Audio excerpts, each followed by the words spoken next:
Welcome, health enthusiasts. You're tuned into Health UnaBASHed on Healthcare Now Radio, your one-stop shop for all things health, wellness, and innovation. We're here to shake up the status quo in healthcare, making it sustainable, equitable, and oh so patient-centric. I'm Gregg Masters, your co-host and executive producer, and I'm joined by the digital health aficionado himself, author, global thought leader, and might I add, in his executive capacity, steward servant Gil Bash. Together, we're on a mission to bring you the people, the ideas, and the companies that are not just talking the talk, but walking the walk. On today's menu, we're presenting a special program on the NMP problem in medicine. NMP stands for the not my patient, not my problem culture endemic in medicine, so wide and deep, even the best of the best develop blind spots, while we, the patient, friend, or family member, often pay a very steep price. In my case, my son Anthony John Masters may be its latest victim, albeit this happens many times a day, so who knows who may be suffering during this broadcast. So with no further delay, Gil, the mic is yours. Hello, everyone. This is a very special episode of Health UnaBASHed. This is Gil Bash, your host. I'm with our executive producer, Gregg Masters. This will be an incredibly deep, personal conversation between Gregg and myself. As many of you who follow us on social media know, Gregg tragically has just lost his son, Anthony Masters, Tony, who was going to be soon married. Tony was a vibrant, handsome, free spirit who enjoyed life immensely. And while he was out and about, suddenly was in a tragic accident, rushed to the hospital, to the trauma unit, Elmhurst Hospital, and subsequently, tragically, he died. With me, as I mentioned, is Gregg Masters, his father. Gregg is a population health, public health expert. He lives and breathes the work, obviously, professionally. He's passionate about it.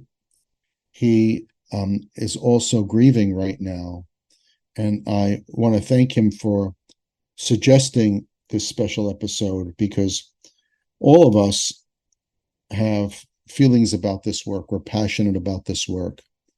We really have to remember that this work is all about people, ultimately. Every piece of it, population health, health innovation, diagnostics, information, it all comes down to improving people's lives. And Gregg has willingly, with commitment, offered this conversation to all of you as his gift in commemoration to Anthony, to Tony's life, so we could learn from what happened, what went wrong. The title of this episode is NMP, not my patient, not my problem. And we're going to explore that, as we often do, the fragmented health ecosystem in the most personal way. Gregg, thank you so much for not only being my friend and a mentor, the executive producer of this show, but today our very, very special guest. We mourn with you, my friend. We're thinking of you. Every post, every picture about Tony and his life, his friends, his joy, his surfing, your surfing together with him. We know that this is a horrific loss that we can't even begin to put into words, can't even begin to express our sadness on your behalf. Would you start, please, with sharing with us what happened exactly to Tony, and would you also share, you were at a medical conference at the time. You got the call, and you immediately were on a flight. You rushed to the hospital. What was waiting you there? So thank you, Gil, and I'm going to do my best to get through this because it's still very fresh, and I'm just riding the waves of grief and anger and despair and hopelessness and confusion. It just comes back and forth, and I can't fight it, so I'm just letting it wash over me. And I appreciate your willingness to do this. It's while it's fresh, because I intend to not let his passing um, drift into the sunset without any enduring contribution to what we talk about a lot in terms of patient-centric care and quality assurance and accountable care and making our health system function more effectively with the patient at the center. So I became aware of Anthony's accident. He was riding a bicycle in Brooklyn, New York, coming home from a restaurant bar. He's in the alcohol business. He's a creative director, and he markets a mezcal product. So he's out in bars and restaurants a lot, cultivating relationships. It's a relationship business. So he probably had a few drinks, as is his norm, and he was riding a bicycle home. Maybe how fast do you ride a bike? 5, 6, 7, 8 miles an hour. And he was veering left on a street. And unfortunately, I have unrelated dash cam footage of the incident because just out of nowhere, someone was just driving down the street with his dash cam on, and Anthony was in his full view. And you see him sort of veer left, and it's grainy film, but you can't really tell whether the pedestrian stepped in front of him or whether he veered into him. Either way, the pedestrian was not injured, but Anthony hit the cement. He was not wearing a helmet, which doesn't surprise me. And the result of that was blunt trauma to the left side of his head, which was later confirmed as an epidural hematoma. And as a result of that trauma, the brain pushed forward into his frontal lobes and created a bilateral contusion, brain bleed on the front end. So he had a fractured skull, he had a contusion in the front, and then an epidural.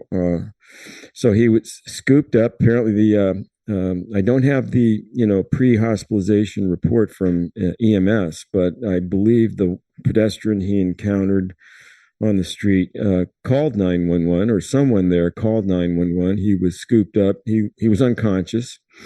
He was scooped up by EMS, taken to Elmhurst Hospital Center, which is an operating unit of New York City Health and Hospitals Corporation. It is a level 1 trauma center and a teaching affiliate of a world-class medical school known as Mount Sinai Medical School, or Carl Icahn Mount Sinai Medical School. And they staff Elmhurst Hospital. They staff them with attending faculty, fellows, residents throughout the PG years, including first year interns, PAs, and nursing staffs.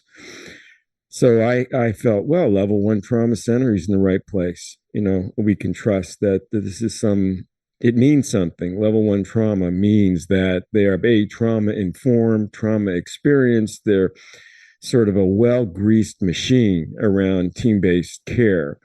And from what I heard, Greg, and following your really tragic saga, Tony's tragic saga, day by day and sometimes moment by moment, it sounds like the rating of the center and what happened afterward just didn't align.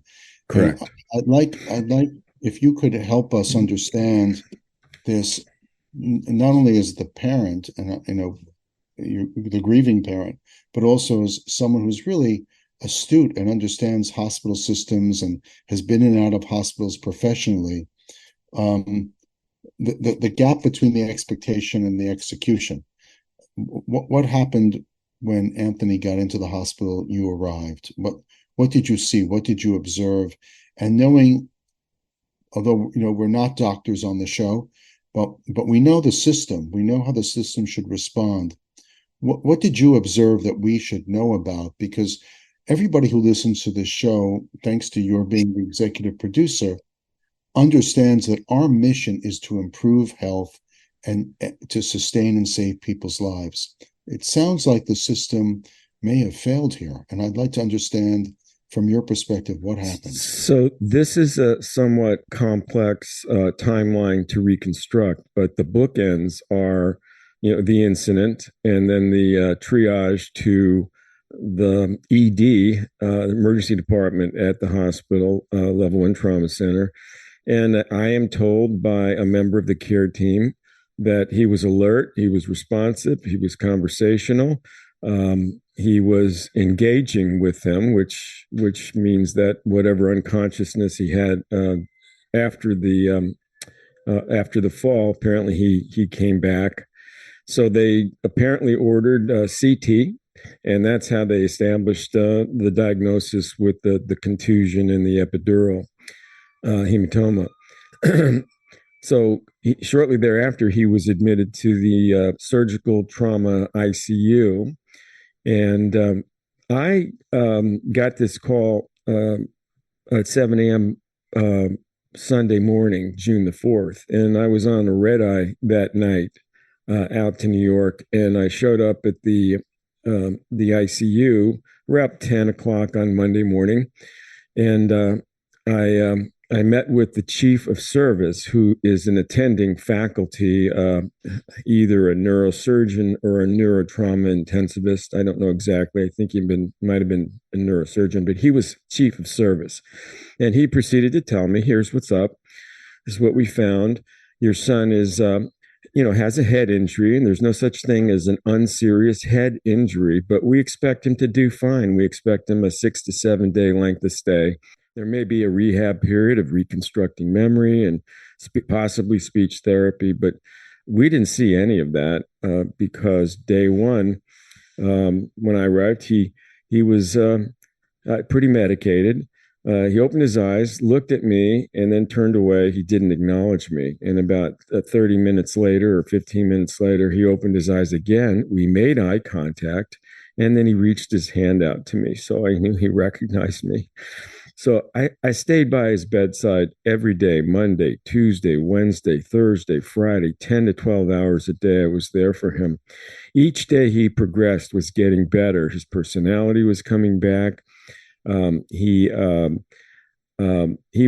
a head injury patient is not a compliant patient. And by that, I mean, he gets orders from the staff, he's pulling out his IV.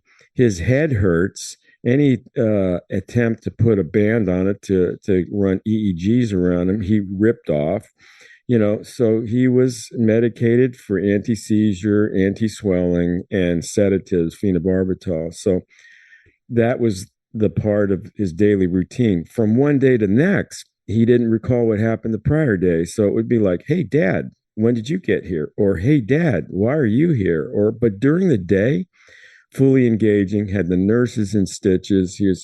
He was asking his fiancee, Lauren, come lie next to me, rub my feet, twirl my hair, this kind of stuff. His personality was back. And everything looked good. They released him from ICU into a step-down telemetry monitored unit, but not at the acuity level for ICU standing. So he was progressing. It wasn't a med surge floor. It was telemetry monitored intermediate level of care. And everything went well until Friday. Friday is when things really started to go south. And I'll stop there. Just dropping in, you're right on time for Health Unabashed on Healthcare Now Radio. Today we're chatting with co-host and executive producer of the broadcast, yours truly, Gregg Masters. We're discussing the NMP, not my patient, not my problem in medicine. What shifted, Gregg? What shifted at that moment? It sounds like, because we were in touch almost every few days during those first few days, exchanging texts and messages and phone call, and you felt confident at that time that Anthony was on the right trajectory to healing. And then, as you said, I went back online Saturday night, and things were very different. What was happening to him medically, but also it sounds like from our communication that And by the way, I imagine that nurses were changing every day or every few days in the department.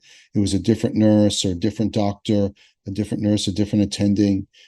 You were, sort of like the advocate, sort of like they had read the file, but you were briefing them. Could you talk a little bit about, aside from Tony's situation, what your role was as an advocate working with the house staff? Because I think that's where the breakdown is. I notice in health systems, and we move nurses and doctors around. They each one has to reread the EMR to get up to speed, and it's time to make the donuts on these patients. And if you don't have an active caregiver or a loving caregiver like yourself, that patient can be in general in hot water. In Tony's case, where he was, he was in a very significant, serious situation. Thank God you were there. But what was your experience with the staff? I know they're well intended. They want to do the best they can do, but they've got to work within the process of their system. Was the system working for them? Was it working for you, for Tony? So, really good question. And my conclusion is no, it wasn't working. And I might add that I had been writing a blog post about the NMP problem in medicine. I had come across a New England Journal of Medicine roundtable. It was a podcast, and they were discussing this very issue. So I decided to draft a post, observations from the bedside, and I took a fairly academic perspective. I was describing it, not naming names, talking about, I left it kind of objective and almost third party.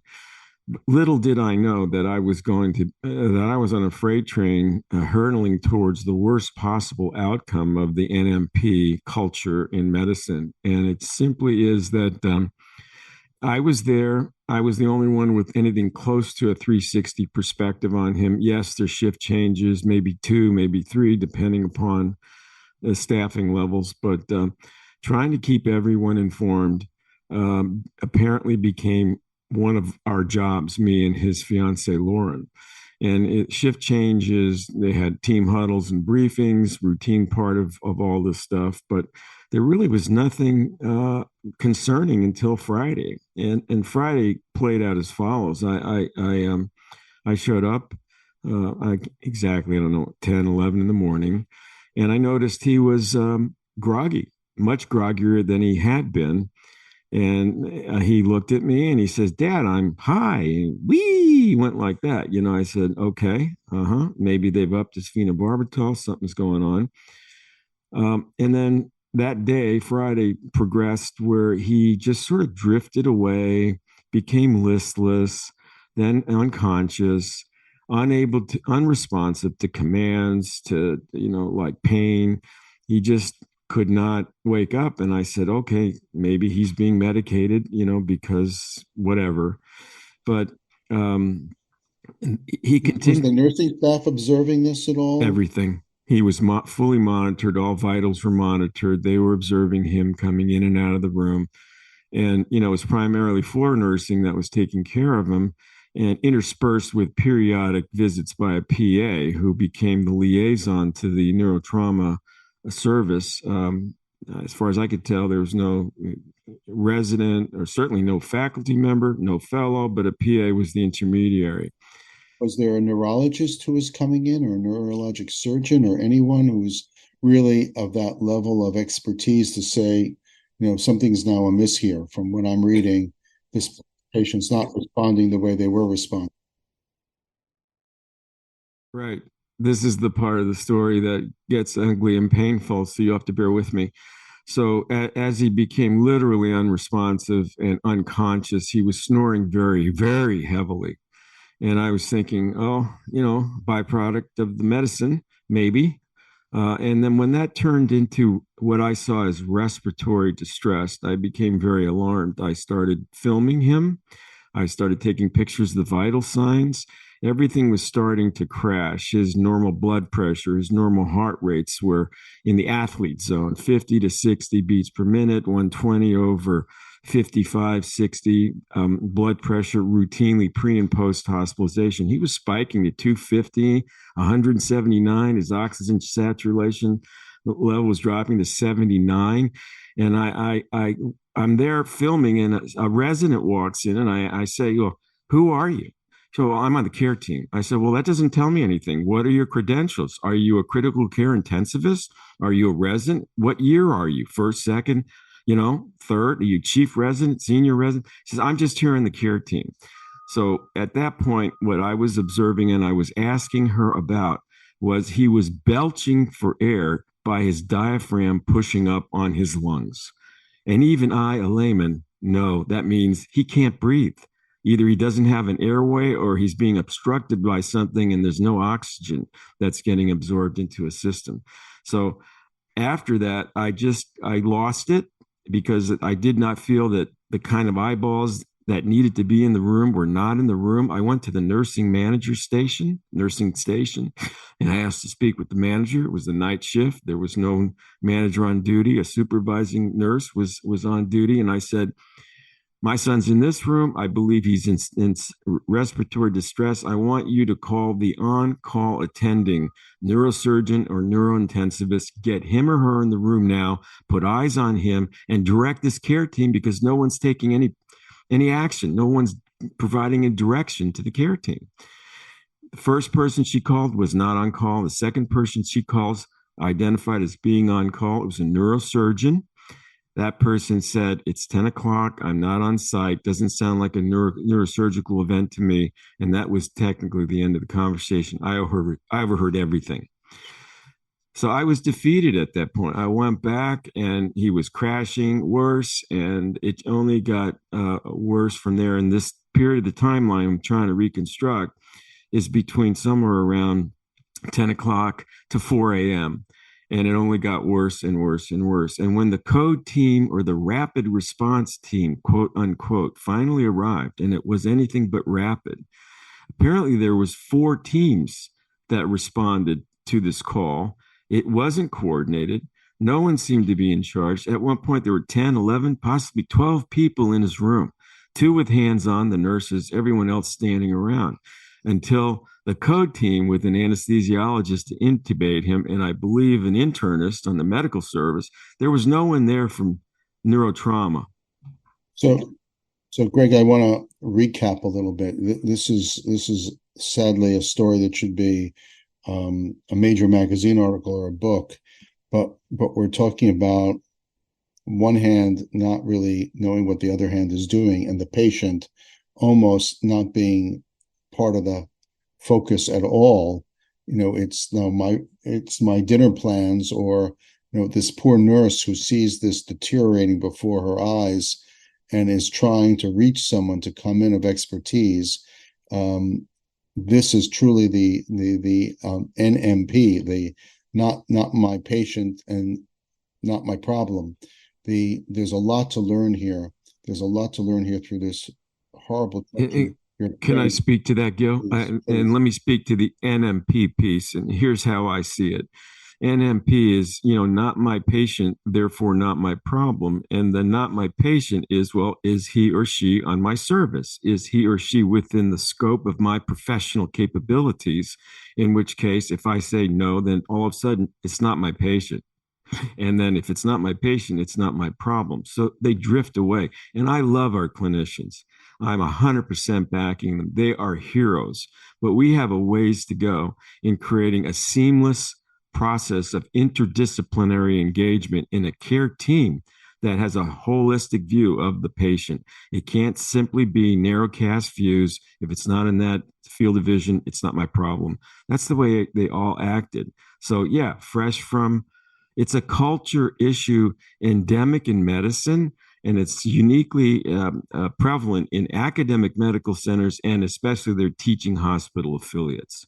Okay. We've had a lot of great friends on this program since it began to air on Healthcare Now Radio. And those are the people, of course, are not only heroes, but role models. I think the people like Rasu and others who have been with us, Dr. John White of WebMD, who are the antithesis of this story, who embrace every patient as their own and every problem as their own. This is a case that I think, unfortunately, is to your point, is become standard operating procedure in many institutions. Gregg, I want to thank you for enabling us to talk about Tony and your pain and what happened as a lesson. First of all, there's a lot to be learned here. I hope that everybody in the hospital system listens to this story and says, how do we change our procedures, our teaching modules to get people ready and working differently? I hope every caregiver understands that they are on the front lines of care. They need to be observant. They need to be asking. A lot of people say to me, don't be pushy. Don't upset the house staff. I sense from your story, when you're an advocate, the health professionals are your allies, but they're not your friends. You need to be prepared to advocate for the people you care about, the people you love. And if you don't, tragedy awaits. In Tony's memory, we are thinking of him. We're thinking of you, his fiance, all of your family members, his brother, Brendan. We're thinking of everybody right now. Our heart goes out to you, Gregg. We thank you for sharing this. I hope that our listeners write to you and share their support for this effort to make this right. Thank you, Gregg, for being with us today, always.